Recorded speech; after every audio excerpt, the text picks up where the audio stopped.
Dans cette leçon, on va découvrir le dernier onglet, l'onglet Deliver, qui sert à faire du Deliver.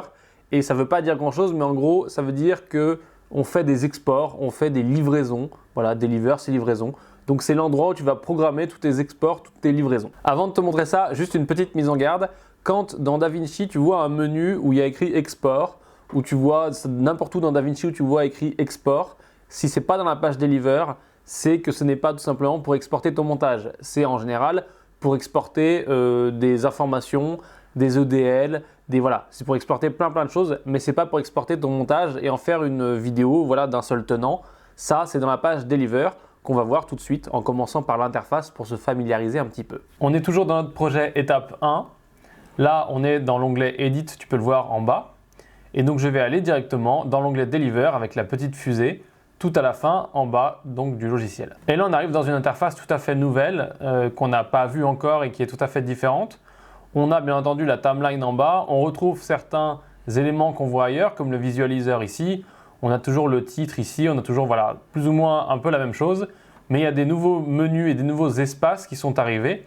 Et on va voir ensemble à quoi ils correspondent. Comme on a fait pour les autres interfaces, on va regarder rapidement ici. Si on commence en haut à gauche, on a tout simplement le même petit bouton qui permet de déplier pour mieux lire ici. Nous, on va le laisser déplier. À côté ici, tu as les Render Settings, donc qui sont par défaut activés et qui te permettent de faire justement tes réglages, qu'on verra plus tard, qui te permettent de faire tes réglages de ton export, donc l'audio, le nom du fichier, etc., etc. Ça, on va le voir un peu plus tard. Ensuite, à droite, tu as le Tape, qui va te servir si tu as un magnétoscope ou si tu as une périphérie de capture. Donc nous, il va nous mettre un message d'erreur dans pas longtemps puisque voilà, il n'a pas trouvé de signal audio ou vidéo qui permet de, la vidéo dans ce cas-là, qui permet de faire une capture. Donc du coup, il nous repasse automatiquement en Render Settings. Si on continue à droite, tu as les clips. Donc si tu cliques, tu vois que ça affiche les clips ici.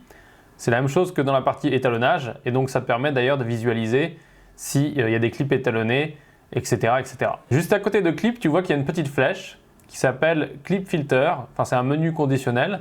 Si on clique dessus, ça nous permet de choisir, de filtrer quel clip on affiche donc dans la petite barre en dessous. Et donc là, on peut afficher soit tous les clips, soit que les clips avec de l'étalonnage. Quand tu fais ça, d'ailleurs, tu vois qu'il nous met un petit message d'erreur parce que là, il nous dit qu'on essaye d'appliquer un filtre donc, pour trier nos clips ici. Mais on a sélectionné de faire du render, donc de faire notre rendu de toute notre séquence en un seul bloc et non pas clip par clip. Et donc du coup, c'est pas compatible. Donc nous, on va mettre cancel puisque c'est juste pour l'exemple. On revient dans ce menu, tu vois que tu as plein de solutions qui sont liées justement à ce que tu as fait sur les clips auparavant. Donc tous ceux qui sont dans des groupes, par exemple des groupes d'étalonnage, tous ceux qui sont traqués, tous ceux qui ont du noise reduction, des OpenFX. C'est un menu très pratique qui te permet de trier rapidement les clips pour avoir un aperçu plus clair. Si on continue à droite, on a le visualizer qu'on connaît très bien.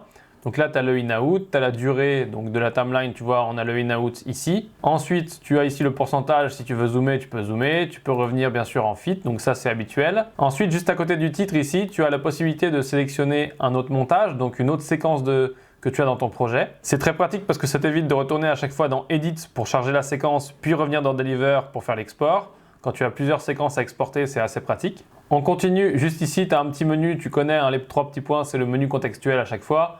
Là, on peut enlever, tu vois, l'affichage des points in et points out et de la durée.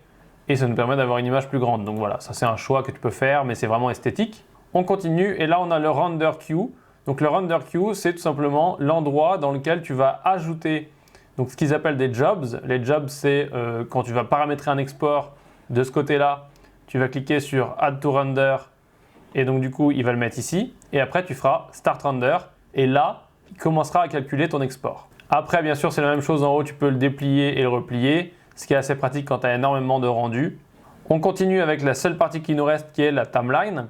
Et donc du coup, là, c'est assez simple. C'est tout simplement la même timeline que tu avais pour faire ton montage.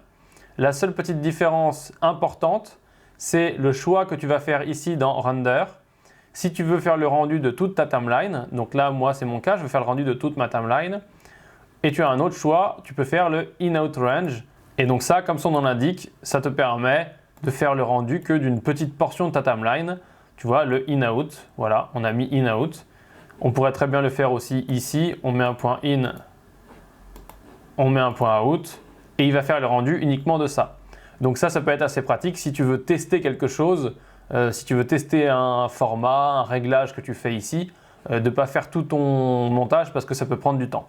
Donc on a vu l'interface Deliver, tu vois, c'est pas très compliqué. Alors oui, il y a beaucoup de boutons, beaucoup de trucs un peu partout. Après, tu sais que tu peux la simplifier comme tu peux le faire pour toutes les autres en repliant certains menus, en pliant le menu clip par exemple. Voilà, il y a plein de choses qui ne sont pas très importantes si tu veux juste faire un export. Ce qu'on va faire de toute façon, c'est que dans cette leçon, c'est fini. Dans la leçon suivante, on va voir en détail et en profondeur, sans faire d'export, mais on va voir que veut dire quoi. Que veut dire quoi? Ça se dit pas vraiment, mais on va voir à quoi correspond quoi dans le petit menu qu'on a passé très rapidement, qui est le menu de paramétrage de tes exports. Voilà, comme ça, il n'y aura plus de secret. Il n'y aura plus de secret pour toi. Les exports, tu pourras les faire facilement. Donc, c'est parti. Dans la leçon suivante, on continue à voir l'interface, vraiment focus sur la partie réglage.